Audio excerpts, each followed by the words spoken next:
এই যে রুবেল এক্সপ্রেসের মাধ্যমে গতি আবার দ্বিগুণ হয়ে যাবে। সাকিব আল হাসান থাকবেন আর সমালোচনা হবে না, এটা তো তা হবে না।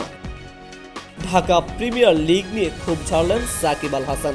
শুনে নেওয়া যাক সাকিবের কাছ থেকে।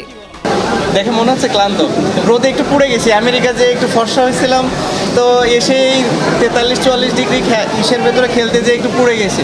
বাট আমার কাছে মনে হয়েছে যে সুপার লিগটা যদি আমাদের T20 ফরম্যাটে হতো, এটা আমাদের দেশের ক্রিকেটের জন্য ভালো হতো।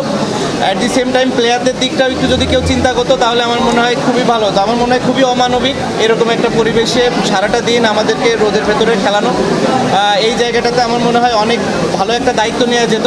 অ্যাট দি সেম টাইম এটা আমাদের ন্যাশনাল টিমের জন্য উপকৃত হতো, যেহেতু আমরা T20 ফরম্যাটে ওয়ার্ল্ড কাপ খেলতে যাচ্ছি। আমার মনে হয় খুব ভালো একটা প্রিপারেশন হতো, অল্প দিনে শেষ হয়ে যেত, সব প্লেয়াররা ম্যাচগুলো খেলতে পারতো। যে কোনো কারণেই হোক করেনি, বাট আমার কাছে মনে হয় এই চিন্তাগুলোই আসলে আমাদেরকে আরও সামনের দিকে এগিয়ে নিয়ে যেতে পারে।